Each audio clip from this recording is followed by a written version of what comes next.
Hello, good evening and welcome to a special program on NewsX brought to you by 1xBet. In the 30th World Cup match, Sri Lanka batted first against Afghanistan in Pune's Maharashtra's cricket stadium. Sri Lanka struggled to 210 for 7 in 44 overs with Angelo Matthews and Mahesh Tikashna at the crease. The key wickets included Chamira, who was run out for 2, Asanka caught by Fazlak of Rashid Khan for 22, and Karuna Ratne dismissed for 15 by Fazlul Haq, who also claimed a second wicket. De Silva was bowled out by Rashid Khan after adding 5 runs, while earlier Mujibur Rahman dismissed Samar Warenga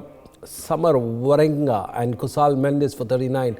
Azmatullah was the top scorer with 46 runs, accompanied by Puthum Nisanka. Sri Lanka struggled to find the momentum during the power play, managing just 41 runs in 10 overs with the loss of a single wicket, maintaining a low run rate of 4.1. Afghanistan's bowlers maintained unrelenting pressure from the outset. Well, it needs to be seen how things shape up. Well, what is the latest, Tasneem? Tasneem Granger, who's with me in the studio, talking about the latest in the match today. Good evening to you all. And currently Sri Lanka are 234 for the loss of 8, just having lost another wicket again. So yeah, they definitely look like they're struggling. They haven't managed to get anywhere over 5 in a net run rate today and the actual current rate of going.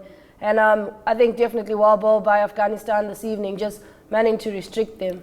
Well, this is supposed to be one of the lowest power play in the first 10 overs by any team in this World Cup. Second lowest perhaps after India in the last 2 days.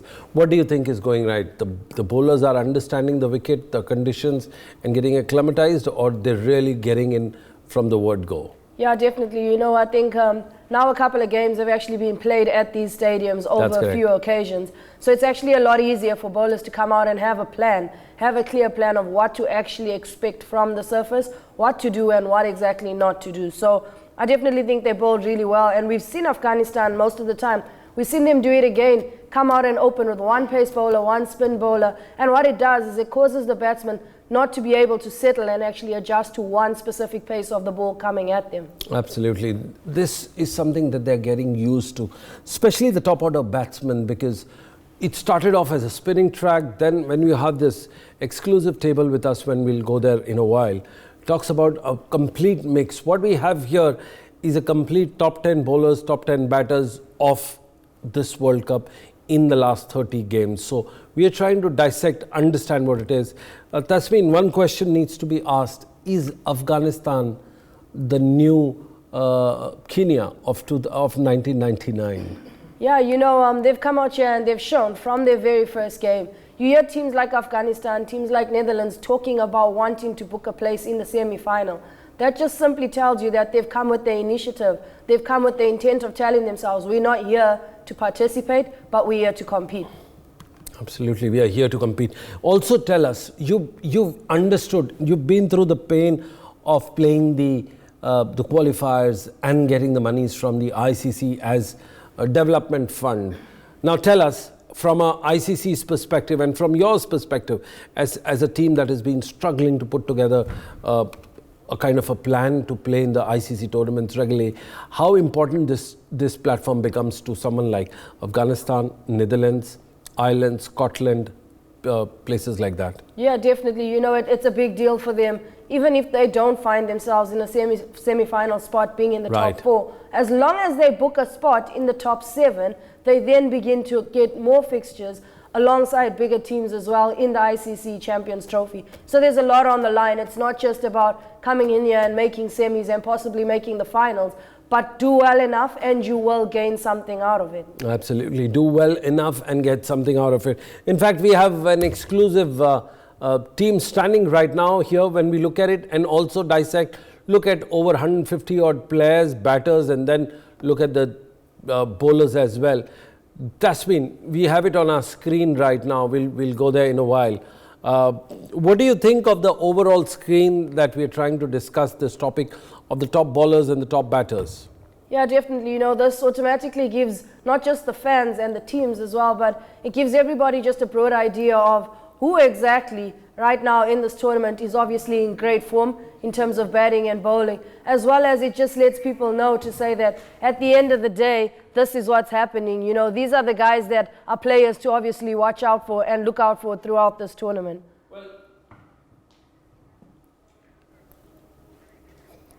Well, what do we have here is not only the team standing right now that we're going to discuss and talk about that elusive fourth team that will make it to the semi-final.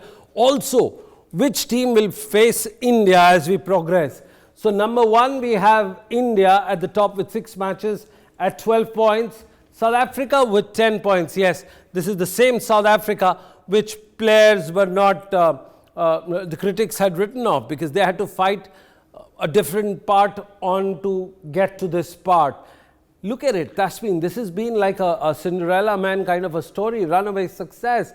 It's coming from nowhere and at the top of the table, and in contrast to that is something here which is England, coming with pomp and show and everything to go for, and suddenly they're out. So, do you believe cricket is a great humbler? Oh yes, definitely. I do believe that this is the type of game where you can't just decide based on stats of, say, the past 3 or 4 months, because the game can switch. It's a big mental game at the end of the day as well, and it just goes to how much a team actually wants it as well. Absolutely. Now, top of the table are the teams that have played their 6 matches, which is good. You have the first and the second almost there. The top 2 teams are certain. You have the third and the fourth are tied up, but there is a huge net run rate difference here. Again, a word of caution. If India was to lose and South Africa was to gain that point, they'll get on to the top of the table because of their net run rate. You see the difference. Yep. Now, just explain us what the net run rate is, and then we'll quickly go on to the next screen. So basically what happens with your net run rate is basically how many runs you are able to accumulate versus how many wickets you take, exactly, and a team not catching up to your run total as well. Absolutely. In this particular form, India is doing good, but South Africa has a clear edge. Definitely. Now, let's go down to the bottom. This match becomes important for Sri Lanka. If they were to win, they'll come closer to Australia. It's not certain that they'll go on to the fourth in the subsequent matches because Australia is on the upswing. Yes, definitely. So if Sri Lanka want any hope of making it into the top 4 right now, they need to win their next 3 games and win them well in order to create a threat for Australia at the top of the table. Absolutely. Now we'll go on to, so these 4 teams are certain. 5th, you may have a distant 5th or a close 5th, but I guess Pakistan arithmetically is out, Afghanistan is out, Netherlands may not sure. But England is definitely out. Definitely. A 30-second word on the obituary of England, the game that they invented. Yeah, you know, it's been a tough campaign for the English. You know, they've tried everything. We've seen them use literally all the players they've come to this World Cup with. They've tried every recipe in their book, and it's just still not adding up for them. Absolutely. Now, we've looked at this, the team standing. Let's look at the team after 30 games. Let's look at, next slide, please. Let's look at the entire bowlers, the batters who are top 10 in the scheme. Now, this is for the first time you're going to see, just step back and let's understand who's playing a little better. Quinton de Kock from South Africa, he scored 431 runs. He's got the balls faced, which is 368. He's got a strike rate of 117. He's played 163 dot balls. He's hit 44 fours, not bad for a wicket keeper opener, 15 sixes, and that's how it looks like. Your quick word on him. Yeah, definitely. You know, Quinton de Kock for me has been spectacular. You do know that this is his last World Cup as well that he will be playing in.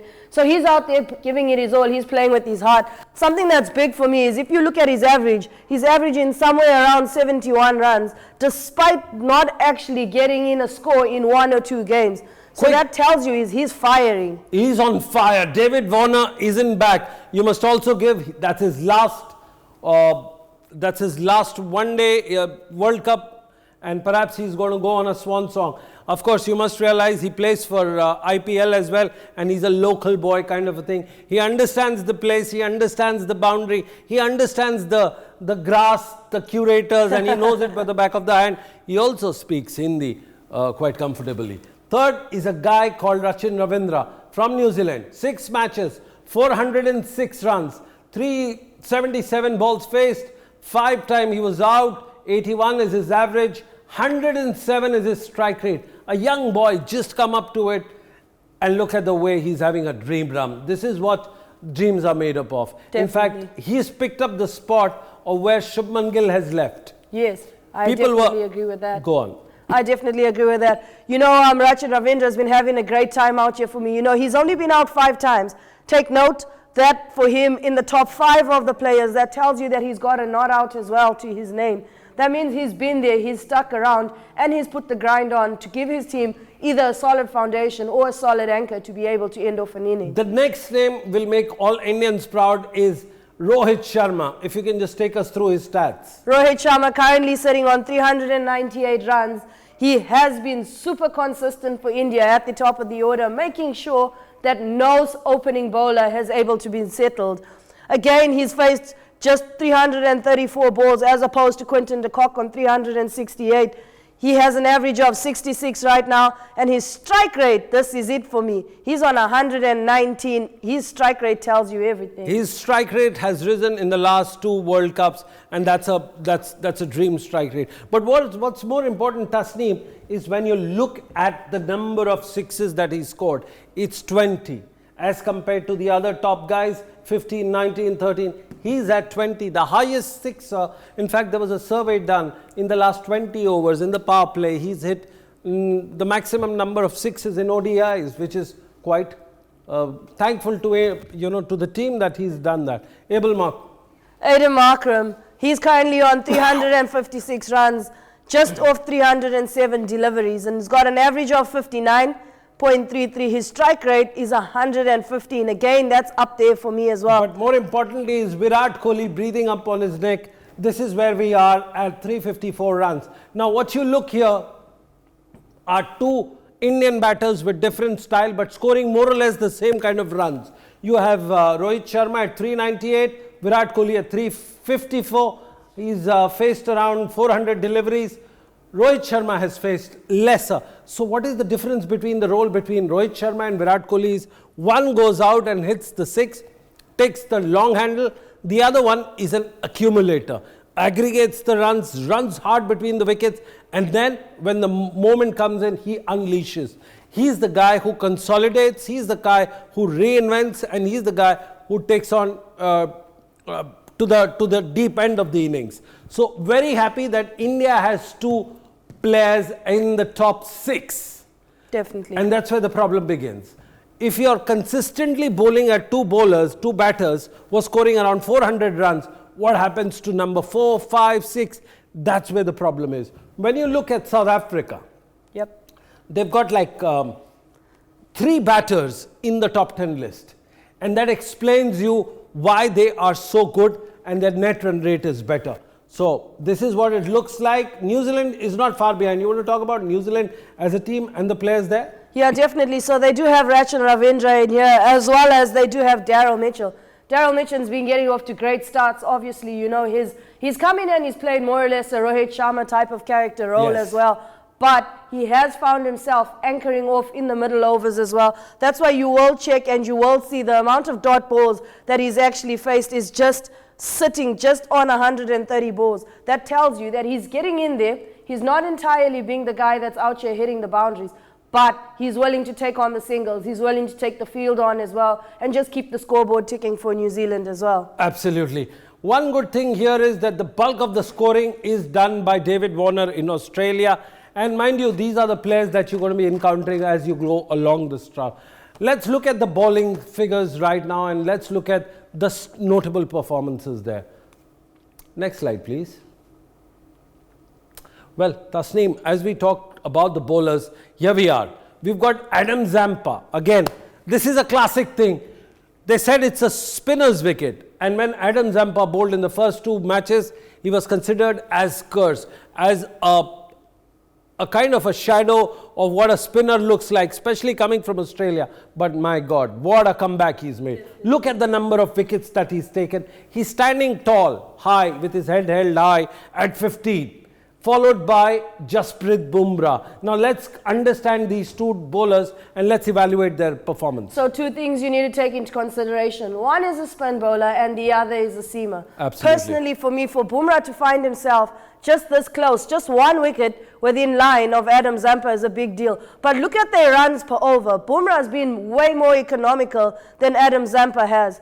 The fact that Adam Zampa does come in a place and time where most probably their seamers, Australia's seamers, haven't had the greatest start in the first 10 overs. Right. Zampa's coming in, trying to contain everything that's going on. But Bumrah's coming in, trying to cause the chaos. He's the guy causing all the chaos that's happening. If you look at the amount of balls they're bowling per wicket, again, you can see that Adam Zampa is taking wickets more often, even though he's more expensive.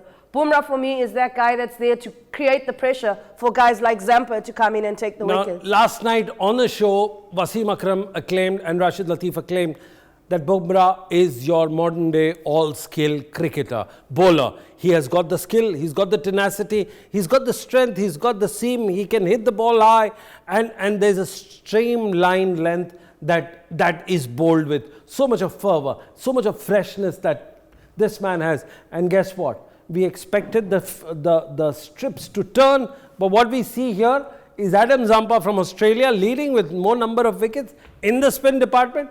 But number two is your Jasprit Bumrah. Again, we've got briefly we've got to cut it together and look at top three other bowlers, and then we move our focus on to Kuldeep Yadav. Yeah, so definitely something to take into consideration. Again, another spinner. You have Mitchell Santner not too far behind. He's on 14 wickets as well with Jasprit Bumrah. Again, the switch is so great because for me, you have Shaheen Shah Afridi not far behind again. So you have a spinner, a seamer, a spinner again, and a seamer as well. That will tell you that the pitch is not just out here favoring one type of person, but it's favoring the person that best applies themselves to the situation found at hand for me. Absolutely. You spoke about the ICC, the associate members, and you find Bastilleed there at the bottom, not far behind. In fact, his father was here to watch that forgetful evening of him, his son getting hit sixes, and he's a World Cup campaigner himself for Netherlands in the past. What he said was that they'll keep on going no matter where the standing is, whether they are on the top, the bottom, or even if they have to work hard to go on for the qualifiers. You still see a new name in the top 10, which is Bastilleed at 9 from Netherlands. That's a great kind of encouragement for us. Yeah, definitely. He's been spectacular all the way from the qualifiers that happened in Zimbabwe right down to coming to India. He's been that guy for me in the Netherlands squad that's just kept the momentum going. He's the guy his squad turns to look to if there's a solid partnership going. Regardless of the fact that he would have bowled an opening spell, he has the ability to come back anywhere within the bowling order and create problems. Another smile for Indian is we wrap up this bulletin by talking a bit about this amazing reincarnated left arm mystery bowler called Kuldeep Yadav. What a match he's having. In the last 3 matches, he's managed to turn it around. He's got 10 wickets. His economy is not bad either. But when you look at the balls per dot, you've got to look at it in a holistic manner. I think he needs to work a bit and contain the runs. Your views? Yeah, definitely. He hasn't done too badly. There's guys like the likes of Adam Zampa that's going at 2.6 as opposed to him sitting on 1.9. He's been great for me. He's been bowling so many variation balls that he's got batters trying to count balls to look for the variation. But he can bowl his stock ball 6 out of 6 and then just come the next over and feel like, look, I'm just going to give you 5 different balls in this over and let's see how you handle it. Absolutely. While we conclude, there are 2 good news for Indian fans. One is that you've got the top 2 batters in the top 10 run accumulators in the top 30 games. The other good news is you've got 2 bowlers, one at the second, just about to share the honours with Adam Zampa at the top, and you've got Kuldeep Yadav at the bottom. Whatever way you look at it, it can be a sense of celebration. And that's all we had time for. Keep watching NewsX. For more such videos, subscribe to the NewsX YouTube channel, hit the bell icon.